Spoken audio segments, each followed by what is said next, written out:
ইমাম সাবরা যদি কোনো কারো পক্ষে ভোট চায় তো ওরে বাইন্দা পিটায়া তারপরে আমাদেরকে খবর দিবা। ওই ইমাম সাহেব বান্ধে ফেলাবেন, একদম বেনামদার বান্ধে ফেলাবেন। যদি আমরা না পারেন আমাদের নেতা কর্মীরা যারা আছেন তাদেরকে বলবেন, প্রয়োজন আমাকে বলবেন, কাজল ভাইকে বলবেন, আতাউর ভাইকে বলবেন, বান্ধা হাত তো বান্ধে পুলিশে দেবেন। ইমাম কোন এক বড় দলের বড় নেতা মনে করতেছে এই দুনিয়াটাই তার জন্য চিরস্থায়ী, দুনিয়াটা তার জন্য জান্নাত। মনে রাখবেন এই দুনিয়া চিরস্থায়ী নয়, এই দুনিয়া থেকে একদিন চলে যেতে হবে। দুনিয়া থেকে চলে যাওয়ার পরে যেই দুনিয়া আছে ওই দুনিয়া চিরস্থায়ী, ঠিক না বেটে? ওই দুনিয়ার জন্য নেক আমল করতে হবে, ওই নেক আমল করা আবশ্যক। আর ওই নেক আমল কিভাবে করব এটা রাসূল বলছেন আলেমদের থেকে শিখতে হবে। আর তারা বলতেছে কোন আলেম যদি রাজনীতি সম্পর্কে মসজিদের মধ্যে বয়ান করে তাহলে তাকে ধরে বেঁধে পিটাইয়া পুলিশকে ধরে দেওয়ার জন্য স্পষ্টভাবে বলে দিতে চাই, রাজনীতি তোমরা আবিষ্কার করো নাই, রাজনীতি আবিষ্কার করেছেন স্বয়ং আল্লাহ, ঠিক না বেটে? আল্লাহ নিজের রাজনীতি আবিষ্কার করছেন, নিজের রাজনীতি আবিষ্কার করে রাসূলকে খলিফা বানাইছেন। রাসূলের খলিফা সাহাবায়ে কেরাম হইছেন, সাহাবায়ে কেরামের খলিফা তাবেঈনগণ হইছেন, তাবেঈনগণের খলিফা তবে তাবেঈন হইছেন, তবে তাবেঈনগণের খলিফা আইম্মে মুজতাহিদিনগণ হইছেন। এরকম ভাবে হতে হতে আমাদের উলামায়ে কেরাম পর্যন্ত আসছে। আর যদি এই উলামায়ে কেরামকে নিয়ে দ্বিতীয়বার তোমাদের মুখ খুলে বড় দল আর বড় নেতা এগুলোর দিকে তাকাইবার আমাদের টাইম নাই। তোমাদের চেয়েও বড় যিনি তিনি হলেন আল্লাহ, ঠিক না বেটে? আল্লাহর আইন মানতে হবে, আল্লাহর আইন মানতে হবে। আল্লাহর আইনের উপর যদি কোনো ব্যক্তি কথা বলে ঈমান চলে যায়, কাফের হয়ে যায়, মুরতাদ হয়ে যায়। কেউ যদি বলে আমি শরীয়ত মানি না, কাফের মুরতাদ, তাদেরকে কতল করা রাষ্ট্রীয় আইনে ফরজ। আলহামদুলিল্লাহ, চান্দিয়ারা পূর্ব দক্ষিণ পাড়া বাইতুল কোরআন জামে মসজিদের উদ্যোগে আয়োজিত আজকের ইসলামী মহাসম্মেলনের সম্মানিত সভাপতি উস্তাজে মুকাররম, উস্তাজুল আসাতিজা, শাইখুল হাদিস আল্লামা আলহাজ শায়েখ আবু বকর হামিদি সাহেব হাফিজাহুল্লাহ, আজকের মাহফিলের প্রধান অতিথি পীরে কামেল, পীরে মুকাম্মেল, শাইখুত তাফসির, মুফাসসিরে বাঙ্গাল হযরতুল আল্লাম আল্লামা শেখ মেরাজুল হক কাসিমি সাহেব দামাত বারাকাতুহুম। আরও উপস্থিত থাকবেন মুফতি আবুল হাসান আনসারী সাহেব দামাত বারাকাতুহুম। উপস্থিত আছেন জিনার কাছে আমি পড়াশোনা শুরু করছি, যার পদধূলি পায়া আজকে আমি এই স্টেজ পর্যন্ত আসতে পারছি। আল্লাহ তাআলা যার মেহনতে, আল্লাহ পাক যার উসিলায় মেহনতে আমাকে আজ পর্যন্ত কোরআনের সাথে লাগায় লাগছেন। আমি পড়াশোনা ছেড়ে দিছিলাম, তারপরে হুজুরে আমাকে হাতে ধরে আবার পাঞ্জাবি পরিয়ে মাদ্রাসার মধ্যে নিয়েছিলেন, নিয়ে মাদ্রাসাতে ভর্তি করছিলেন এবং ভালো পরিমাণে 6 মাসের মধ্যে ভালো পরিমাণে একটা রেজাল্ট আসছিল, মাদ্রাসার মধ্যে 2 নম্বর সিরিয়াল আসছিল। উনি আমার উস্তাদে মুকাররম, অত্র এলাকার সন্তান হযরতুল আল্লাম হযরত মাওলানা মুফতি মনির হোসেন হামিদি সাহেব দামাত বারাকাতুহু। এখনো হুজুরের নাম নিলে আমার শরীর কাঁপে, যেই পরিমাণে হুজুর আমাকে শাসন করছে। আজকে আমি এই মাহফিলে আসার সময় ছাত্র ভাইয়ের সাথে আমি কথাগুলি বলছি যে আমি এখনো হুজুরকে বই পাই। মুফতি মনির হোসেন হামিদি সাহেব হাফিজাহুল্লাহ, আল্লাহ তাআলা হুজুরের হায়াতে, ইলমে, আমলে সুস্থতার সহিত বারাকা দান করুক, সকলে বলি আমিন। সম্মানিত উপস্থিতি, এই পৃথিবীতে আমরা একদিন ছিলাম না, এখন আছি। আবার এমন একটা দিন আসবে যেদিন আমরা এই পৃথিবীতে থাকবো না। এই অল্প দিনের দুনিয়াতে আমাদেরকে আল্লাহ তাআলা পাঠাইছেন, যেহেতু আমরা এই দুনিয়াতে একদিন ছিলাম না, এখন আছি, আবার চলে যেতে হবে। এটা তো কোনো না কোনো একটা মাকসাদ আছে, ঠিক না বেটি? আল্লাহ তাআলা আমাদেরকে সৃষ্টি করছেন রূহের মধ্যে, আলমে আরোহার মধ্যে আমাদেরকে রাখছেন। আলমে আরোহা থেকে আল্লাহ তাআলা আমাদেরকে একটা যাত্রা দিছেন, একটা সফর করাইছেন। ওই সফর আয়া স্টপেজ দিছে আলমে আরহামের মধ্যে, মায়ের রেহেমের মধ্যে। ওইখান থেকে আরেকটা সফর করলাম, ওই সফরটা আইসা স্টপেজ দিছে দুনিয়ার জমিনে, আলমের দুনিয়ার মধ্যে। এই দুনিয়া থেকে আবার একটা সফর আমরা করব। ওই সফর আবার স্টপিজ দিবে আলমে বরজখ অর্থাৎ কবরের দুনিয়ার মধ্যে। ওই কবরের জগতে আমরা আরেকটা সফর করব। ওই সফর আমাদেরকে নিয়ে যাবে হাসরের ময়দানের মধ্যে। ওই হাসরের ময়দানের আমরা আরেকটা সফর দিব। ওই সফর আমাদেরকে নিয়ে যাবে জান্নাতে অথবা জাহান্নামের মধ্যে। মুহতারাম হাজিরিন, এই পৃথিবীতে আমরা একদিন ছিলাম না, এখন আসি, ভবিষ্যতে থাকবো না। কিন্তু আমরা কিন্তু শেষ না। আমরা অতীত যেমন শেষ ছিলাম না, ভবিষ্যতে আমরা শেষ হব না, স্থান পরিবর্তন করব। মানুষ মৃত্যুর পরে কিন্তু বলা হয় ইন্না লিল্লাহি ওয়া ইন্না ইলাইহি রাজিউন। মানুষ মৃত্যুর পরে মানুষ বলে যে লোকটা ইন্তেকাল করছে। ইন্তেকাল শব্দের অর্থ হলো স্থানান্তরিত হওয়া, স্থান পরিবর্তন করা। আমরা এই পৃথিবীর থেকে যখন স্থানটা পরিবর্তন করব, কবর দেশে চলে যাব। কবর দেশে যাওয়ার পরে ওই সফরটা বিশাল লম্বা হবে। দুনিয়ার এই সফর অল্প দিনের সফর। কেমন অল্প দিন? পয়গম্বর মুসা আলাইহিস সালাতু ওয়াস সালাম তুর পাহাড়ে আল্লাহর সঙ্গে কথা বলতেন। মুসা আলাইহিস সালাতু ওয়াস সালাম যখন তুর পাহাড়ের দিকে যাইতেছেন, প্রতিমধ্যে দেখেন একটা বৃদ্ধ মহিলা কান্না করতেছে। মুসা পয়গম্বর আলাইহিস সালাতু ওয়াস সালাম ডাক দিয়া বলেন, আরে বৃদ্ধা মা, কেন তুমি কান্না করো বলো না? এ বৃদ্ধা মা, তোমার কান্নার কারণ কি? ওই সময় বৃদ্ধা মা ডাক দিয়া বলেন, ও জামানার পয়গম্বর, আমার একটা নাবালক শিশু মারা গিয়েছে। ওই শিশুটা কেন মারা গেল, এই জন্য আমি কান্না করতেছি। আল্লাহর নবী মুসা আলাইহিস সালাতু ওয়াস সালাম ডাক দিয়া বলেন, আরে বৃদ্ধা মা, তোমার সন্তানের বয়স কত ছিল? ওই সময় বৃদ্ধা মা ডাক দিয়া বলেন, পয়গম্বর মুসা, আমার সন্তানের বয়স ছিল 300 থেকে 350 বছর। সুবহানাল্লাহ, কেতেন না? 300 থেকে 350 বছর বাচ্চা মানুষের বয়স। এই বাচ্চা মানুষের বয়সটা বৃদ্ধা মা বলতেছে যে বাচ্চা মানুষ মারা গেছে। আচ্ছা, আমাদের জমানার বর্তমানে যারা বেশি জীবিত থাকে, বেশি হায়াত পাইছে, কত বছর? সর্বোচ্চ 80-100। বরজুর রহমতুল্লাহ আলাই 100-এর উপরে মারা গেছে। নবীজির একজন সাহাবী হযরত সালমান ফারসি রাদিয়াল্লাহু তাআলা আনহু মতান্তরে আছে প্রায় 200-এর উপরে উনি হায়াত পাইছিলেন, কিন্তু 300 বছরের কাছাকাছি গেছে না। তাফসীরের মুহাদ্দিসিনগণ বলেন সবচাইতে বেশি হায়াত পাইছেন এই সালমান ফারসি রাদিয়াল্লাহু তাআলা আনহু।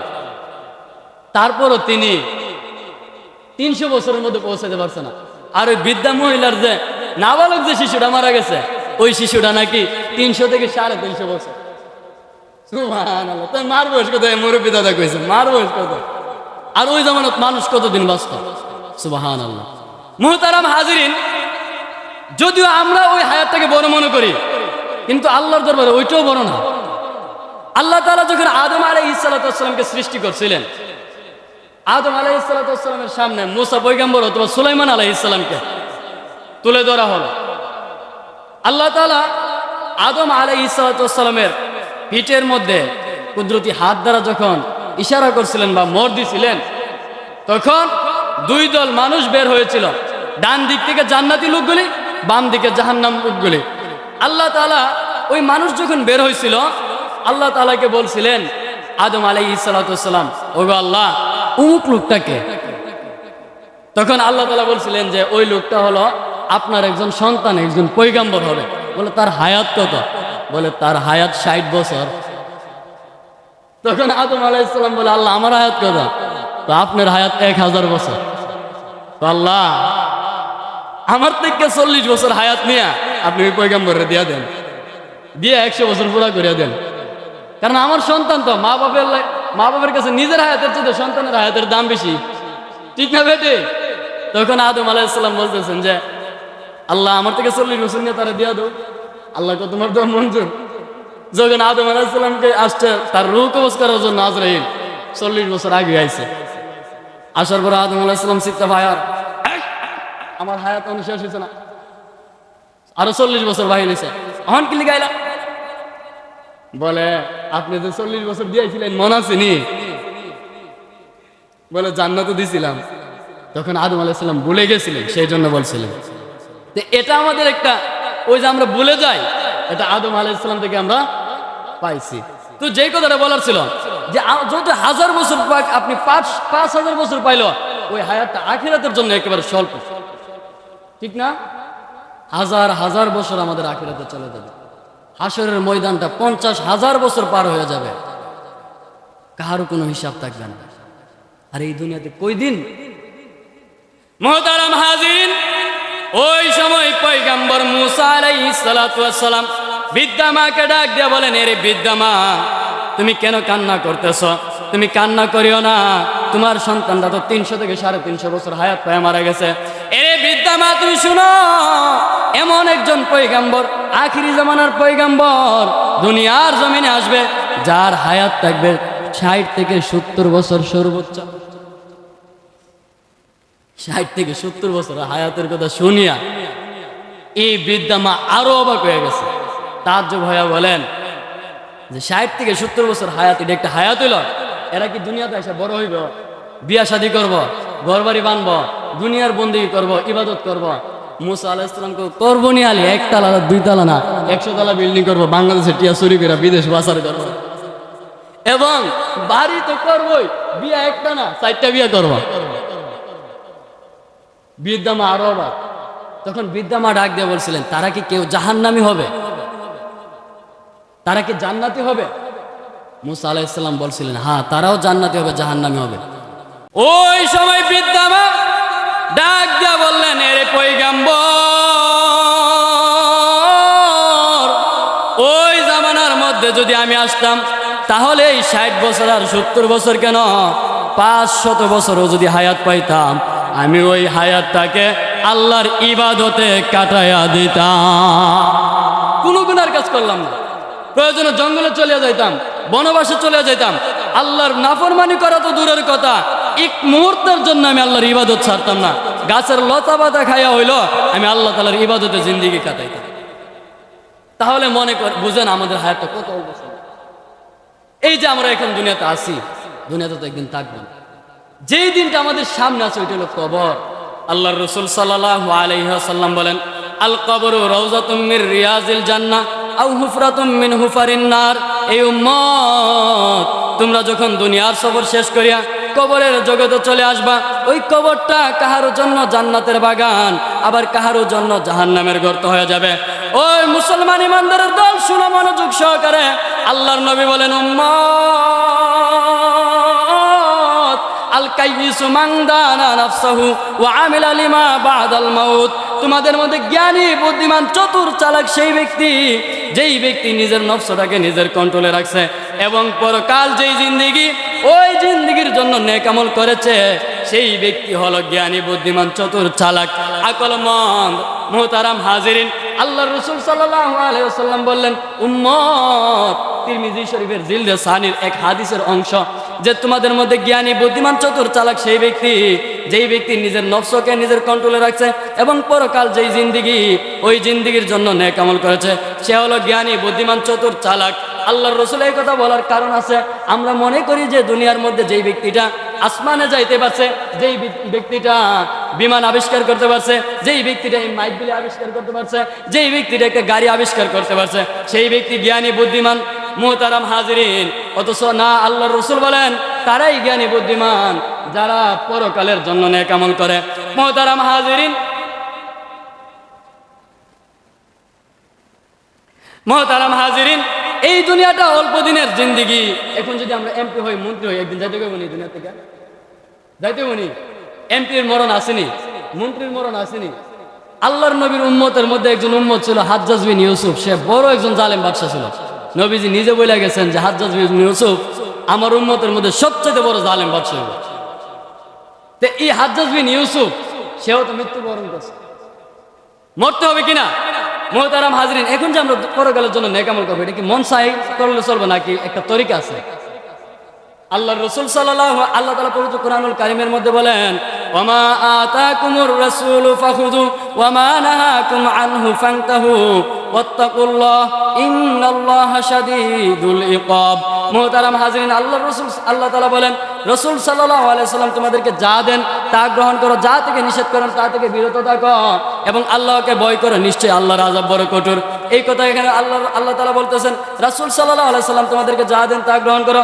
আর রাসূল সাল্লাল্লাহু আলাইহি সাল্লাম বলেন, আনা আবি হুরায়রা রাদিয়াল্লাহু তাআলা আনহু قال قال النبي صلى الله عليه وسلم إنما أنا لكم بمنزلة الوالد وأعلمكم فإذا أتى أحدكم الغائط فلا يستقبل القبلة ولا يستدبرها ولا يستتب بيمينه وكان يأمر بثلاثة أحجار وينهى عن الروث والرمة أو كما قال عليه الصلاة والسلام رواه البخاري। আল্লাহ রাসূল সাল্লাল্লাহু আলাইহি ওয়াসাল্লাম বলেন, ইন্নামা আনা লাকুম বিমানজিলাতিল ওয়ালিদি ওয়াআল্লিমুকুম, নিশ্চয় আমি নবী তোমাদের পিতা সমতুল্য অভিভাবক। ইন্নামা আনা লাকুম বিমানজিলাতিল ওয়ালিদি ওয়াআল্লিমুকুম, দিনের যত মাসাইল আছে আমি নবী তোমাদেরকে শিক্ষা দেই। তারপর আল্লাহ রাসূল সাল্লাল্লাহু আলাইহি ওয়াসাল্লাম কয়েকটা মাসালা বললেন। এর মধ্যে একটা মাসালা হলো বাথরুমে কিভাবে আসা যাওয়া করব, বাথরুমে কি নিব, টিস্যুগুলি কি ব্যবহার করব, কি দ্বারা ব্যবহার করতে পারবো না, হাড্ডিটা নিতে পারবো কিনা, এরকম আল্লাহ রাসূল কয়েকটা মাসালা বললেন। বলার পর আল্লাহ রাসূল সাহাবায়ে কেরাম বললেন, ইয়া রাসূলুল্লাহ সাল্লাল্লাহু আলাইহি ওয়াসাল্লাম, আপনি তো বলেছেন আনা খাতামুন নবী লা নবিয়্যা বাদি, আমি হলাম সর্বশেষ নবী, আমার পরে আর কোনো নবী আসবে না। সেহেতু আপনি যখন দুনিয়া থেকে চলে যাবেন তারপর এই দায়িত্ব কে পালন করবে, এই দায়িত্ব পালন করার জন্য কাদের উপর আপনি ভার দিবেন? আল্লাহ রাসূল সাল্লাল্লাহু আলাইহি ওয়াসাল্লাম বলেন, আলাইকুম বিসুন্নতি ওয়া সুন্নাতিল খুলাফাইর রাশিদিন, আমি এবং আমার খুলাফায়ে রাশিদিনের সুন্নতকে আঁকড়ে ধরো। বলে খুলাফায়ে রাশিদিন তো একদিন মারা যাবে, তাবিন মারা যাবে, তাবিনগণ মারা যাবে, আইমে মুজতাহিদিনগণ, ইমামগণ, সালফে সালিহিনগণ, বারে বারে তো এরকম আসো তো ইমামগণ সবাই তো মারা যাবে, তারপর কে এই দায়িত্ব পালন করবে? আল্লাহ রাসূল সাল্লাল্লাহু আলাইহি ওয়াসাল্লাম বলেন, ইন্নাল উলামা ওয়ারাসাতুল আম্বিয়া, সমস্ত উলামায়ে কেরামগণ সমস্ত নবীগণের ওয়ারিস, এই নবীগণ দায়িত্ব পালন করবে। ইন্নাল উলামা ওয়ারাসাতুল আম্বিয়া, আম্বিয়া হলো বহু বচন, নবীগণের বহু বচন হলো আম্বিয়া দিয়ে আল্লাহ তাআলা আল্লাহর রাসূল বলেন যত নবীগণ আছেন সমস্ত নবীগণের ওয়ারিস উলামায়ে কেরাম। মুহতারাম হাজিরিন, আজকে একটা বিষয় দেখা যায়, রাজনীতির জন্য আমরা এই জীবনটাকে কাটায় দিতেছি আর রাজনীতির জন্য আমরা পরকালে ধ্বংস করতেছি, এটা আমরা দেখি না। মুহতারাম হাজিরিন, স্পষ্ট ভাষায় বলে দিতে চাই, এক ব্যক্তি কোন এক বড় দলের বড় নেতা, মনে করতেছে এই দুনিয়াটাই তার জন্য চিরস্থায়ী, দুনিয়াটা তার জন্য জান্নাত। মনে রাখবেন এই দুনিয়া চিরস্থায়ী নয়, এই দুনিয়া থেকে একদিন চলে যেতে হবে। দুনিয়া থেকে চলে যাওয়ার পরে যেই দুনিয়া আছে ওই দুনিয়া চিরস্থায়ী, ঠিক না বেটে? ওই দুনিয়ার জন্য নেক আমল করতে হবে, ওই নেক আমল করা আবশ্যক।